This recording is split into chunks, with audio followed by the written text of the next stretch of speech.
कार्यालय में पुनः स्वागत है।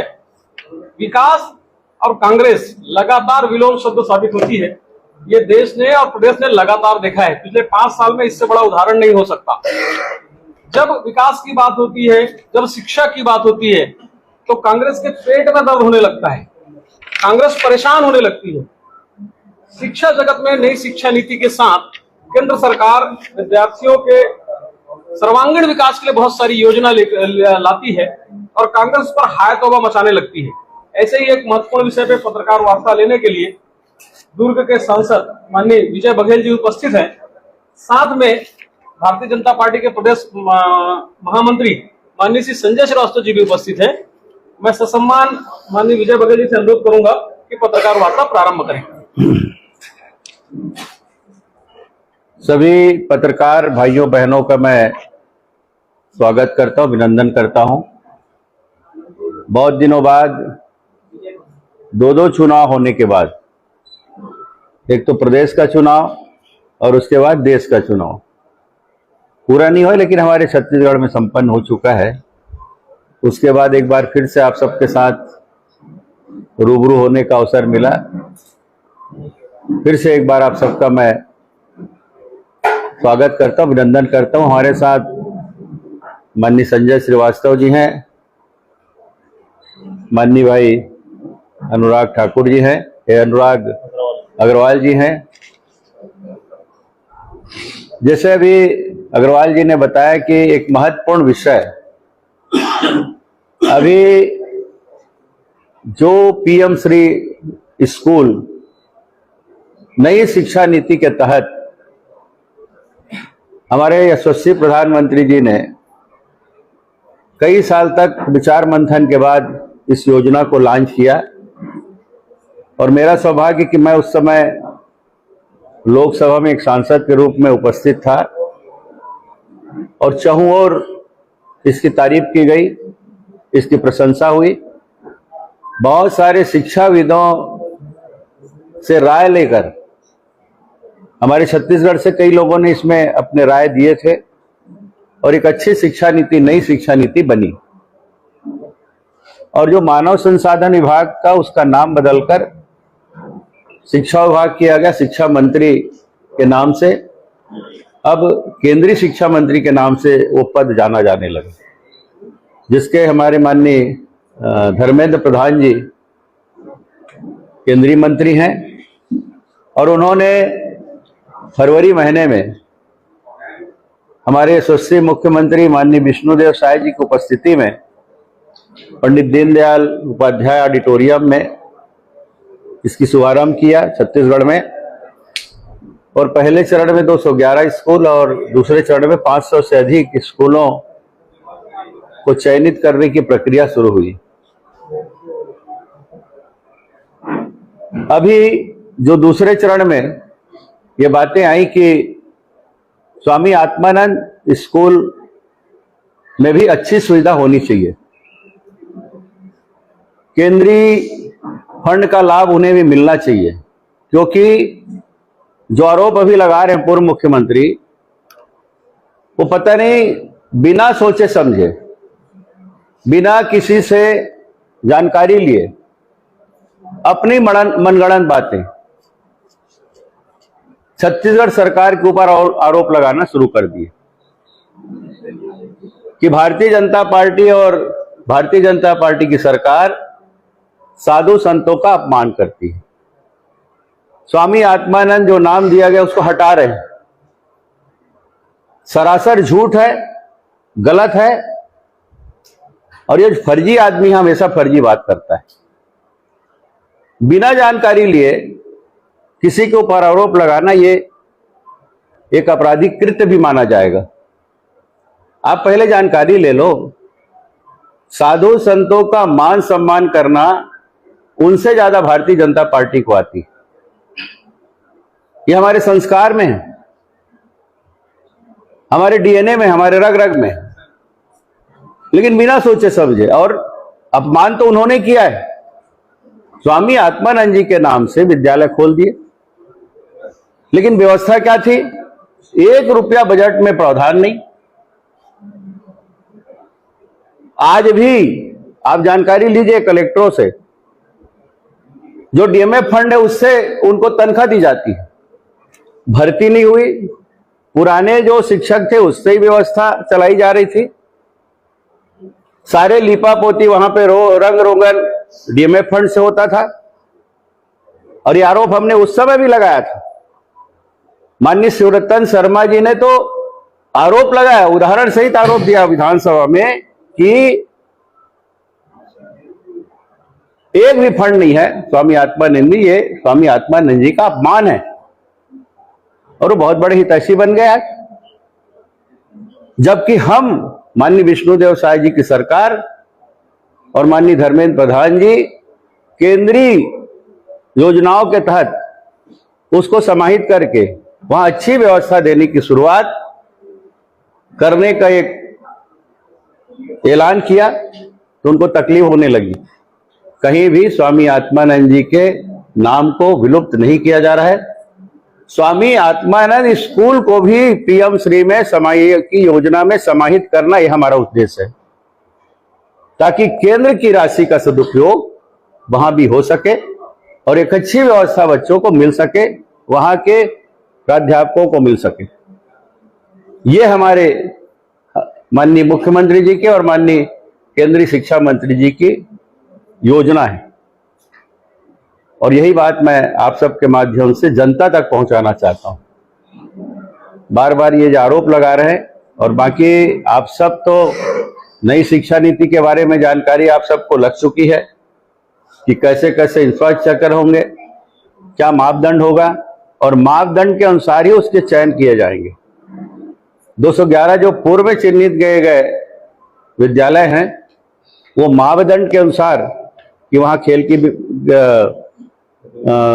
मैदान की व्यवस्था हो, इतना बड़ा उसका स्ट्रक्चर हो, आगे और जो भौतिक रूप से और आर्थिक रूप से कैसे उसको मजबूत किया जाए, ये व्यवस्था पीएम श्री स्कूल के माध्यम से किया जाएगा। और यही हमारी सरकार की नीति है और नियत है शिक्षा के क्षेत्र में। और केंद्र सरकार ने इसके लिए बजट में लगभग 27,000 करोड़ रुपए से अधिक का आवंटन 2024 को 5 साल की अवधि के लिए शुरू किया है। इतनी राशि रखी गई है, 27,000 करोड़ रुपए के अधिक की राशि। इनका बजट जीरो का, और इनका बजट जीरो का, और यहां बकवास कर रहे हैं। ऐसी नरवा गुरुआ घरवा बारी में एक भी बजट नहीं। और मुख्यमंत्री, पूर्व मुख्यमंत्री के की ड्रीम योजना थी वो, नरवा गुरुआ घरवा भारी आप बाड़ी, आप देख लीजिए, एक भी पैसे का प्रावधान नहीं किया बजट में। और स्वामी आत्मानंद जी को बोलते थे वो मेरी ड्रीम है, मतलब ये सपना हवा में देखते हैं, सपना। इसीलिए जनता नकार दी। झूठ तो झूठ है, झूठ के धरातल पे कोई इमारत नहीं टिकती, और इनकी इमारत ढह गई, और आज फिर से एक बार बिना जानकारी लिए ये बकवास कर रहे हैं। तो ये मुख्य रूप से बातें थी। और पीएम श्री जो स्कूल है वो एक सम्मान है, चाहे आर्थिक रूप से सम्मान हो, चाहे भौतिक रूप से व्यवस्था की सम्मान हो। और बच्चे जब वहां पढ़ेंगे तो किसी भी सुविधा से वंचित नहीं रहेंगे। ये गारंटी केंद्र सरकार की है और हमारे प्रदेश सरकार की, माननीय विष्णुदेव सरकार जी की है। आगे श्रीवास्तव जी कुछ। सबसे बड़ी बात है Vijay ji, one by one education policy की जो बात हो रही है उसमें जो 10+2 को हटाने की बात लगातार आ रही है कि 5+3+3+4 होगा, तो इससे ग्रेडिंग और गुणवत्ता में प्रभाव नहीं पड़ेगा। देखिए, नई शिक्षा नीति सबके पास है, आप नेट में भी उठा के दे सकते हैं। स्तर दर स्तर एकदम से बदलने का योजना इसमें नहीं है। इसमें स्टेप बाय स्टेप कदम उठाए जाएंगे। ये मैं जैसे पहले बताया कि बहुत से शिक्षाविद विद्वान लोगों के जो राय मशविरा 2-3 ये लगभग 5 साल से इसमें विचार मंथन चल रहा था और सबसे राय लिया जा रहा था। अनेक स्टेप में बैठकें भी हुई, उसके बाद ये नीति बनाई गई, शिक्षा नीति। इसलिए इसमें कहीं भी शक की गुंजाइश नहीं है। ये सितंबर 2022 की पीएम3 योजना के बारे में आप चर्चा कर रहे हैं। तो 14,500 स्कूल है, 27,360 करोड़ रुपए की 5 साल के लिए है। पहले चरण में 18,128 करोड़ रुपए जारी कर दिए गए। तो इसमें हमारे राज्य छत्तीसगढ़ को कितनी राशि प्राप्त हुई और कितने शालाओं का उन्नयन हुआ, ये पहला प्रश्न। दूसरा प्रश्न यह है कि इसमें डीबीटी योजना के अंतर्गत राशि सीधे स्कूलों को, प्रधानाचार्य और समितियों को दी जा रही है। क्या ये भ्रष्टाचार को बढ़ावा नहीं देगा? नहीं, वहां समिति बनी है और उसमें सांसदों की भी भूमिका है। हम देख रेख के लिए सांसदों को भी उसमें निर्देश किया गया है और 211 स्कूल प्रथम स्तर पे हमारे छत्तीसगढ़ को मिला है। इसमें राशि कितनी प्राप्त हुई है छत्तीसगढ़ को? राशि की जानकारी हम आपको दे देंगे अलग से। बघेल जी, आपने बड़े गर्व के साथ कहा कि 27,000 करोड़ से अधिक आवंटन 5 साल के लिए। इधर आरोप भी है कि न तो स्वामी आत्मानंद स्कूल के लिए 1 रुपए का बजट था, न इनकी योजना नरवा गरवा गुरवा के लिए। फिर इनका 5 साल सरकार रही तो फिर इनका बजट कहाँ गया और किधर गया? बजट क्या था? ये लोग तो 91,000 करोड़ के कर्ज में डूबो के गए। बजट था क्या? किसानों का एक अभी किस्त दिए भी नहीं है। ये तो सिर्फ भ्रष्टाचार की आहुति, मतलब जेब भरने में लगे थे सब तरीके से। इसमें आप देखिए, का विषय नहीं था। और ये नहीं, जैसे बताया गया ना पीडीएफ फंड, उसमें पैसा तो यहाँ से शिक्षकों को दे दो, कहीं किसी और को दे दो। जहां पीडीएफ फंड नहीं, उन जिलों में तो आज भी पेंडिंग है शिक्षकों के आवेदन हमारे पास में, उनके भुगतान नहीं हो 6 महीने 8 महीने के। सारंगढ़ जिले का मेरे पास कल परसों इस तरह का विषय है। तो कोई भी योजना बनती है तो उसका एक बजट पहले रहता है, प्रावधान होता है कि उसके तहत बजट आवंटन होता है। हमारे चैनल आप देखते हैं, पसंद करते हैं, लाइक करते हैं, तो शेयर सब्सक्राइब करना न भूलें। नमस्कार। कैसे शिक्षकों को वेतन होगा, उन्हीं शिक्षकों को उठाकर वहां पे कर दिया। और एक सबसे बड़ी बात ये भी आई थी, आत्मानंद स्कूल जिसको किया था अंग्रेजी स्कूल वाला, हम लोगों ने गाँव के अंदर में गए थे, मैं सरगुजा का प्रभारी था उस समय, मैं 1.5 साल। तो वहां पर सबके सब बच्चे नहीं पढ़ पा रहे थे। जो बच्चे वहां पर थे, मानिए किसी एक गाँव में जो हिंदी जो पढ़ रहे थे, उन बच्चों का कोई प्रावधान ही नहीं था। वो स्कूल अंग्रेजी हो गया, अब वो कहाँ जाकर पढ़े? तो 10 किलोमीटर दूर जाकर पढ़ रहे थे। मतलब इसमें कोई लॉन्ग टर्म योजना नहीं, केवल उठा करके हम आत्मानंद करके हमारी वाहवाही करेगा, ये किस तरह की स्थिति थी। उसके बाद इसमें क्या व्यवस्था है? प्रदेश में तमाम प्रयोग के बावजूद शिक्षा का स्तर निरंतर गिरता जा रहा है। इसकी मूल वजह क्या है? आपको क्या प्रयास कर रहे हैं? देखिए, चिंता का विषय है और इसीलिए तो पीएम श्री ज्यादा से ज्यादा हमारे यहाँ केंद्रीय योजनाओं का लाभ हमारे छत्तीसगढ़ को मिले। साथ ही साथ ऐसा नहीं है कि हमारे बच्चे बहुत जीनियस है, गांव के बच्चे आज मेरिट में आ रहे हैं। अब देख रहे हैं हर साल, इस साल नहीं, मैं 10 साल से देख रहे हैं, हम गांव के बच्चे मेरिट में आ रहे हैं। मेरे क्षेत्र का रसमाड़ा का बच्चा, 27 लोग उस परिवार में रहते हैं और 10वें नंबर मेरिट बेस में आए हैं। तो ऐसा नहीं है, यहाँ शिक्षक भी अच्छे हैं, सिर्फ उनको एक व्यवस्था देनी है, सुविधाएं देनी है, ये हमारी सरकार करने जा रही है। बघेल जी, इसके ऊपर एक और सवाल है। केजरीवाल जेल से बाहर आ गए हैं, आज उन्होंने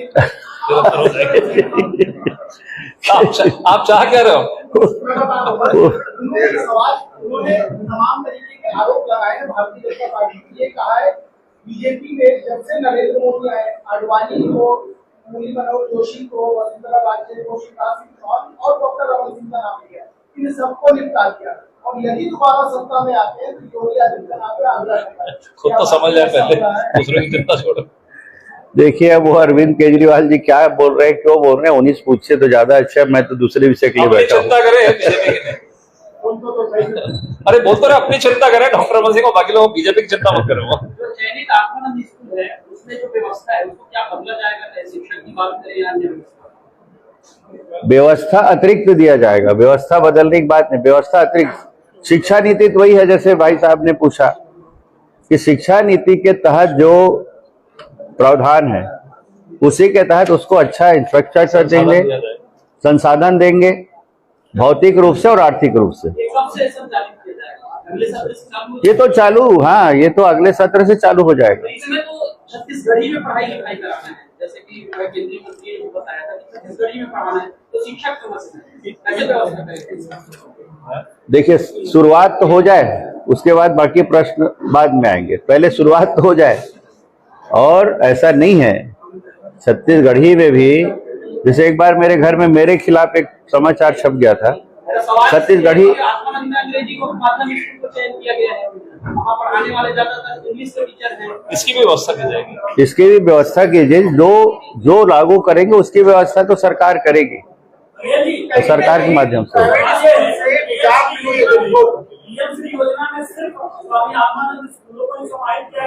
नहीं, प्रथम चरण जो 211 था उसमें तो अन्य स्कूल थे, 113 नहीं, दूसरे स्कूल भी थे जो गवर्नमेंट स्कूल हैं,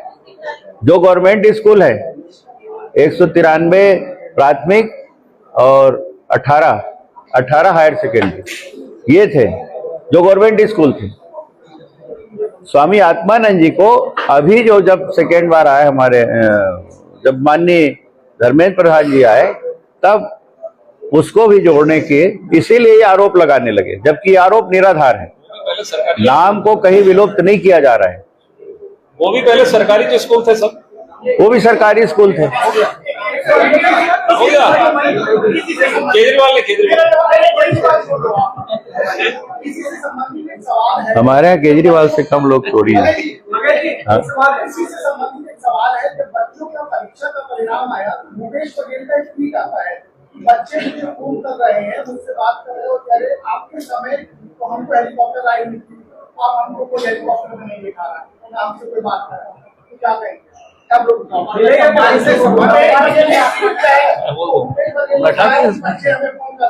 देखिए, हेलीकॉप्टर में बिठाना कोई बहुत बड़ी बात नहीं है।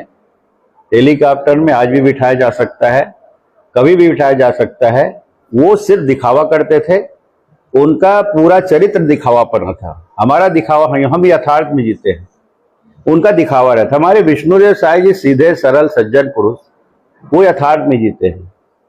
मौका लगेगा बच्चों को निश्चित रूप से हेलीकॉप्टर में बिठाया जाएगा। नहीं, उसमें अच्छी शिक्षा देना प्राथमिकता होनी चाहिए। अच्छी शिक्षा ग्रहण करेगा, अच्छी पोस्ट में जाएगा, वो हेलीकॉप्टर में बैठ जाएगा या प्लेन में बैठ जाएगा। तो प्राथमिकता क्या होनी चाहिए? प्राथमिकता ये नहीं कि शिक्षा बेहतर हो, प्राथमिकता यही सब चीजें रही। स्कूल की गुणवत्ता को सुधारने के लिए नाम बदलना संभव हो सकता है क्या? नाम बदलने ही जा रहा है। यही तो आरोप को हम यहाँ सिद्ध कर रहे हैं कि हम कहीं भी स्वामी आत्मानंद जी के नाम को बदला ही नहीं जा रहा है। स्वामी आत्मानंद सब भ्रम फैला रहे।